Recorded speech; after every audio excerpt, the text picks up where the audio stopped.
Hello everyone, and welcome back to Juniper Coast. I'm Finyapu, and welcome to the family. Now, there are going to be a couple of little changes to our town of Tally since the last time that you all experienced this. For me, it's been about 2 weeks since I actually recorded this footage. I record pretty far in advance, so sometimes it's a little bit of a bumpy road for me to remember certain aspects of things, but I do remember this one very well, and I've been very excited for this episode. So the first change you might have noticed there's a couple of little farm pieces just on the outside of Tally there by the highway. And that was me actually testing for this particular build. We are going to be building a small little farming section for the town of Tally. We don't really have too much by the way of jobs out this direction, so at least jobs at any industrial places. So I figured the perfect little bit would be to add a farm in this neck of the woods. So that's exactly what we're going to do. We're going to be adding a little farm. You might have noticed I put in initially a little bit of fertile land. I painted some fertile land in there because it didn't have quite as much output as I would have liked, so I decided to just throw down a little extra. And right now we're putting in some of the farming worker barracks in here as well, so that people from like other parts of the Juniper Coast would want to come in and work. They could come and work over in this section. Now, what I wanted to do is I wanted to make sure that there weren't too many actual locations of where workers would be coming out. I didn't want this to feel like a huge industrial zone of farming. I wanted it to feel like a small town farm. So not too many trucks, not too many cars or things going by, but still busy enough to feel like it was an industrial area. It was a very weird balance that I was trying to get going here. And you'll see a little bit later the assets that I actually had a lot of help with. Zuka helped find those. I hope I'm pronouncing that right. Zuka helped out with helping me find those. So a big thanks to Zuka for that. If you haven't already, make sure you go check out Zuka's series. I will put a link to his channel in the description down below. He does 100% Vanilla Baby. That city is quite the city and quite the vanilla. I'm very impressed with the work that they've been putting in, and I'm quite jealous with how that's coming along. You can see some of these assets right now that he actually recommended.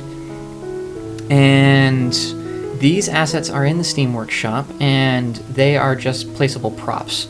Now, apparently you can use... I forget the name of the... I forget the name of the mod, but it allows you to change the shape of the props that you're using. I'll probably remember it in the middle of the night, as I normally do with most things. I don't end up using it because I really like the square look and how it turns out. I really like how it turns out. So it ends up being an issue. Oh yeah, procedural objects. As I noticed myself clicking on it, procedural objects.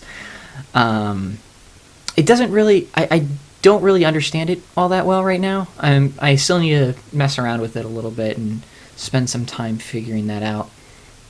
But eventually, once I get it figured out, I do want to go back and kind of fine-tune this a little bit more. But the way that I've got it working right now, it looks fantastic in my opinion. Like it really ended up working out the way that I wanted it to, and feeling like a farmland. It really ended up feeling fantastic. So what I end up doing is some trees, and I've come to find out that trees are my best friend in this build because they hide a lot of imperfections.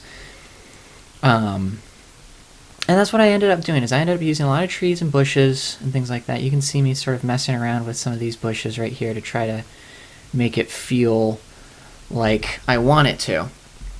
And I know a lot of farmland around here anyway, I've noticed has these random bushes that separate the farmland.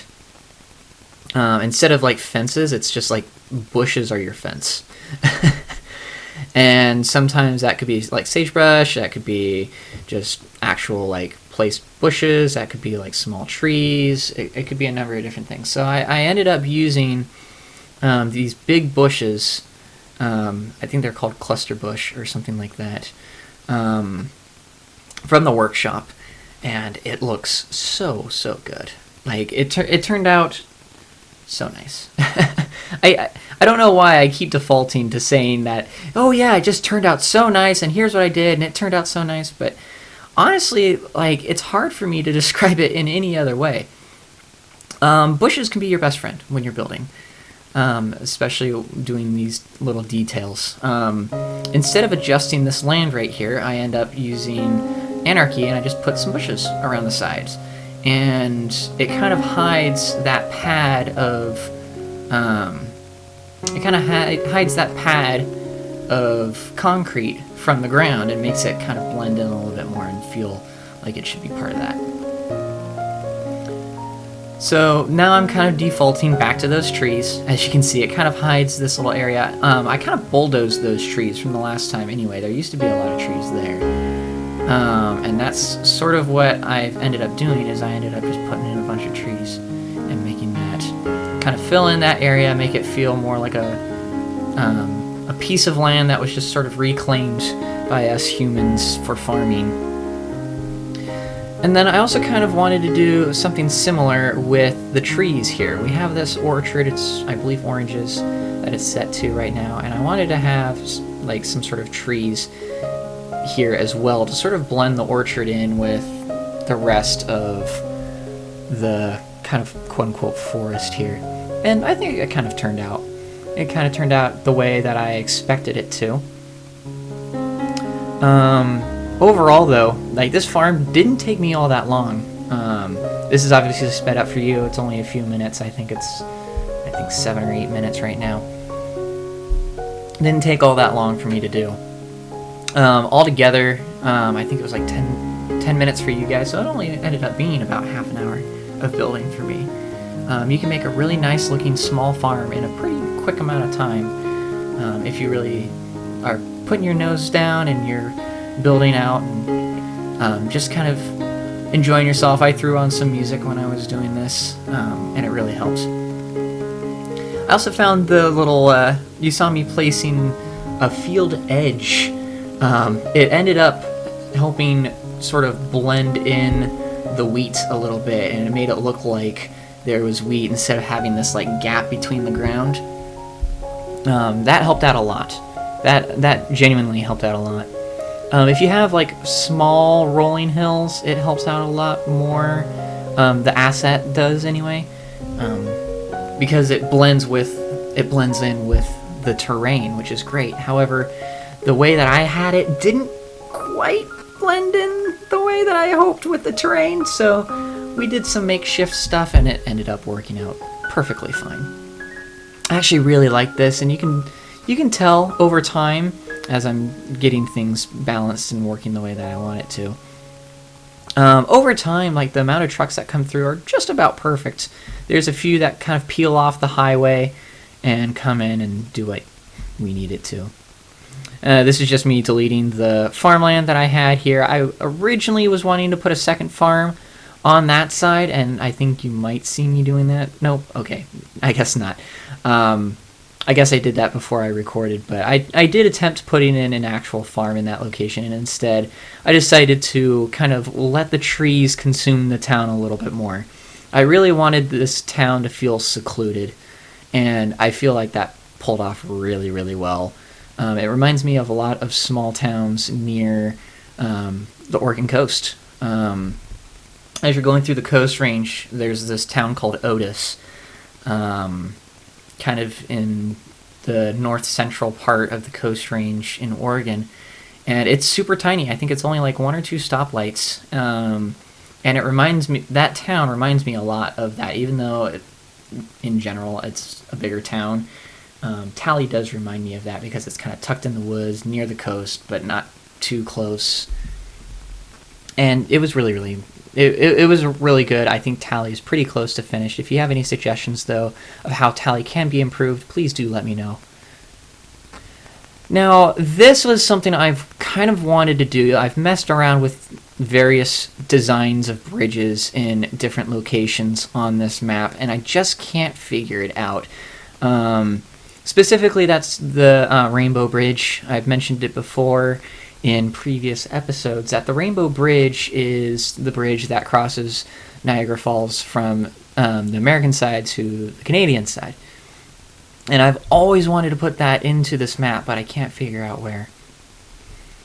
However, this did get me pulled into Colossus Canyon State Park. I think it's finally time that we get a state park in our map. I'm super excited for this state park, too. Now, Colossus Canyon, the whole, I guess, feel that I wanted to go for it was the feel of the Columbia River Gorge.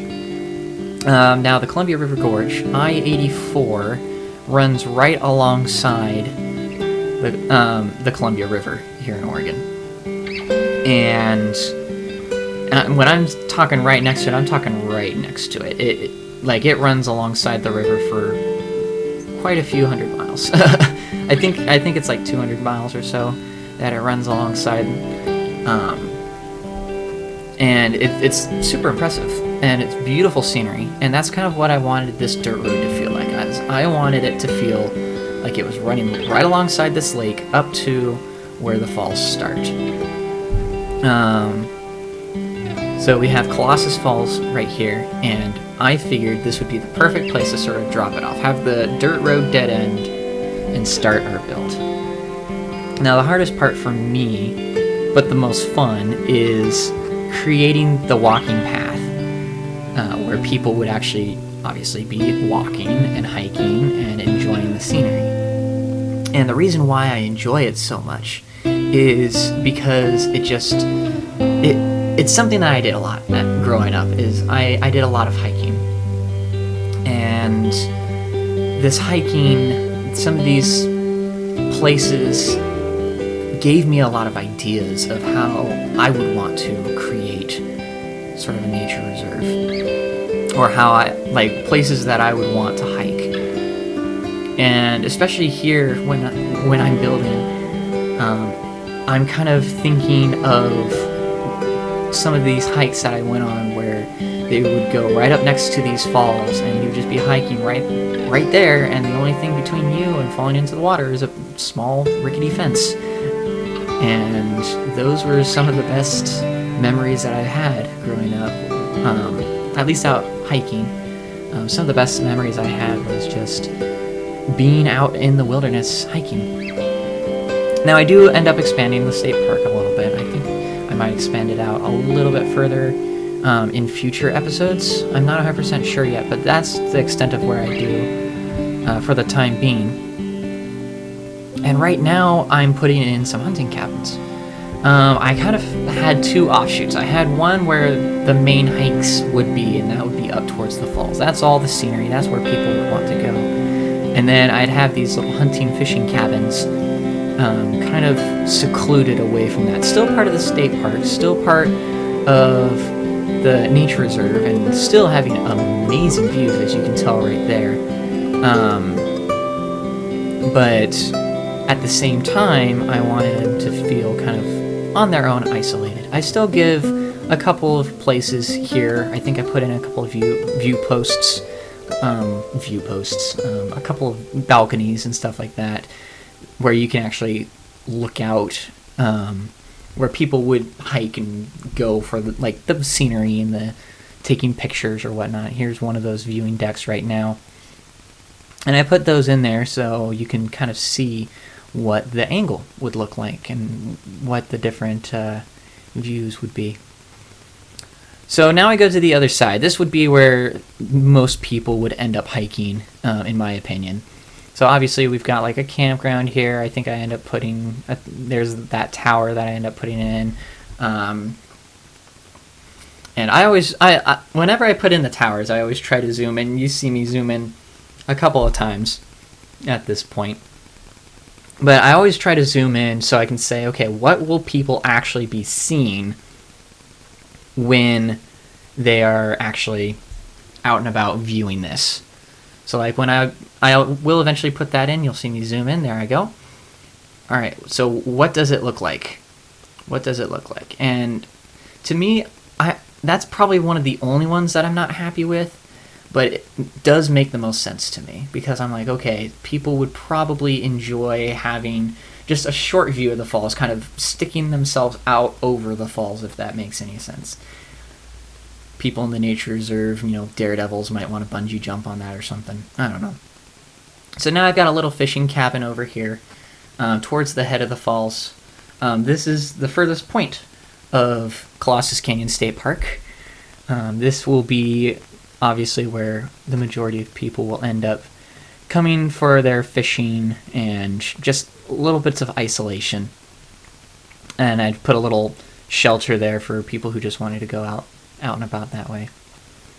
So this is me just checking different policies and whatnot. And initially I was going to have it free, as you could see there. I was just going to say everybody can come, it doesn't matter. But with the amount of amenities and things in this park, I did want to charge just a little bit for people who would want to like camp or things like that. That's something that's pretty common here in Portland, is if you're wanting to go to a campsite, you have to pay. And I think that's common pretty much anywhere.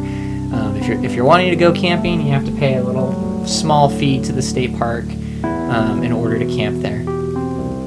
Now, the last thing I end up putting in this park is a little bouldering site, place you can go to climb up these boulders, sit down and whatnot. And I wanted it to really feel like it was, there was a boulder that fell down the mountain and landed there. And I was going to put a whole bunch of rocks there, but the one I think actually ended up pretty nice. I really liked how it ended up. It felt pretty darn natural to have that rock just sitting there, especially since there were other rocks already placed there as part of the map, or at least placed in the state park. So I decided to actually kind of keep it right where it was. Now, this is me going back to check on the farm, seeing how traffic's doing. Traffic actually didn't progress too horribly, and Tally Fields had already progressed a considerable amount as an industry area. So I was very happy with that. So now we kind of start a new section of our city right now, Gamble Cove. Now with Gamble Cove, it was very interesting to me. I couldn't figure out initially how we should start this. I finally end up deciding to make it like an isolated island of itself, kind of reclaimed from a smaller piece of an island. You'll see me end up putting a lot of key walls in around this Gamble Cove. Pretty much the entire thing is going to be surrounded up to those bridges that you see way up there. And the whole reason I'm reclaiming that is because I want this to feel like sort of a reclaimed suburb as part of Balos City.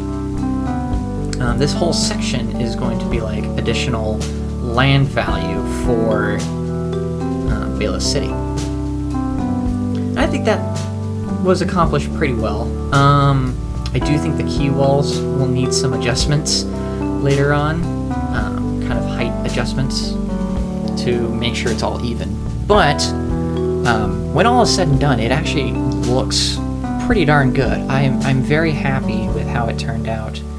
I'm very happy with how this whole series has been turning out. I'm surprising myself with how certain things are ending up.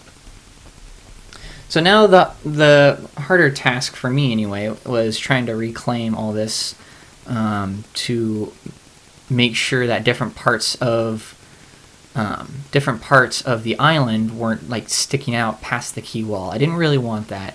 Obviously, I want the quay wall to feel like the edge of the island, and so I had to go through this whole section to make sure that the quay walls weren't completely ruining the look of this island. And so I had to go through and kind of push the land back down, if you will. Thankfully, this didn't cause any floods, unlike previous episodes. It did cause some waves, but it didn't cause any floods. And to me, this really feels like it was kind of reclaimed, or at least is holding the land back to allow it to become an island of some description. And I think it looked pretty good at the end of the day. Again, looking at it now, doing the voiceover, I'm not 100% happy with how the island turned out, and I'll probably end up going back to it during another episode to fix. But I'm very happy with sort of the shape of it, if that makes sense. Because I'm not changing the shape of the island too much. It's basically just following the shape of the island. So now, the original plan for Gamble Cove, which we end up sticking with, is mostly residential. It's going to be sort of suburbia for Balos City. Yeah, we do have some suburbs in Balos City. Any city that you go to is gonna have like low density residential single family homes in the city limits. However, the majority of those single family homes are likely going to be towards the outskirts of town, not in the heart of the city. And so that's what we're starting on right now. This is sort of the beginning of that creep into Balos City that we're going to do. So this is sort of going to be the very outskirts of Balos City. And obviously you're going to have this beautiful view across the bay. You'll actually see that in the ending cinematic once all these houses are built up and we're done with the episode. You'll see how that view across the bay looks, and I think it turned out super, super well.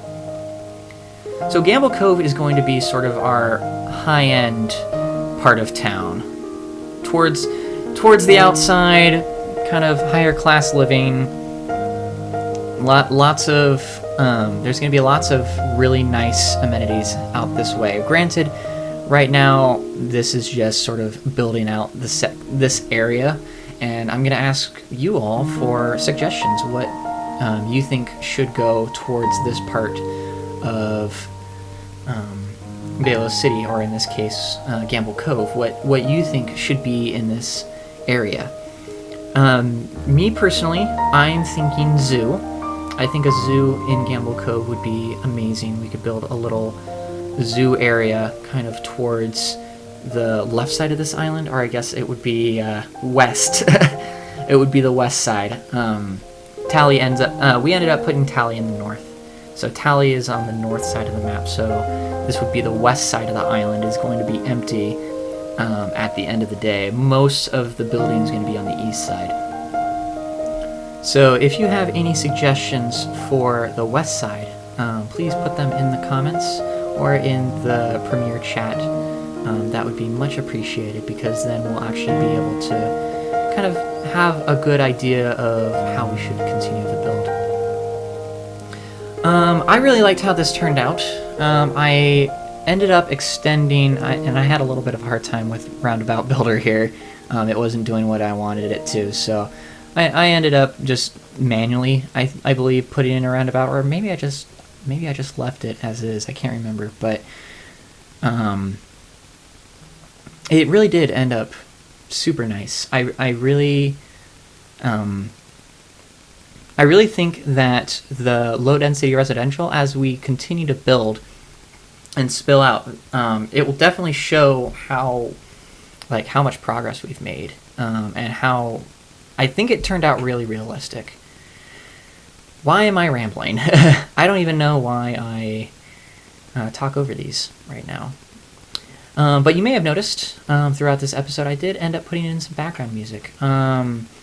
I think that constant background music is very helpful for kind of keeping the pace. And obviously, it's not going to be constant. There's going to be some areas of just me talking and some areas of just the music going. But I really hope that it feels better as an episode. And I might have noticed I did put it in a little high density. It makes sense to have some apartments in low density areas, so I wanted to put in some, especially right there on the waterfront. It just feels like a luxurious thing. They do feel a little bit tall, but I didn't have the heart to destroy them and have them rebuild, because they are all like identical with different colors, and it just felt like, you know, a single company bought up that piece of land, and it just worked out. And so I really like how that turned out, and I'm very tempted, although I'm not going to, I was very tempted to go around and have more of those build up along the water's edge. Might do that on a different part of the island, or maybe further down the main road there towards the water's edge. I do end up putting in a few walking paths to the quay wall. I believe these quay walls are walkable, and so we should start having people actually walking on the quay wall, which will be great. If not, I will end up upgrading it in a future episode to one that will, but I believe those ones are walkable by the citizens. So I don't do too much more here. I leave quite a bit of green space right there. I feel like that should be filled in a little bit more with some houses. I'll probably come back and fill in a little bit more next episode when we come back here, because that is what we will be doing next episode, is we'll be coming back to Gamble Cove. But for the most part, I am just kind of finishing off a few little details here and there to add just a little bit more fanciness to the area. We'll probably end up putting a few more in there on a future episode, because this is the end of this episode. I really enjoyed this series so far. I hope you all have been enjoying it. I know y'all haven't necessarily seen all the episodes quite yet. There is still more to come, and hopefully if you haven't seen some of the previous episodes, you go back, watch through all of them. I hope I've made these bingeable for all of y'all. But for now, enjoy the cinematic. Thank you so much for watching, and you have a lovely, lovely evening.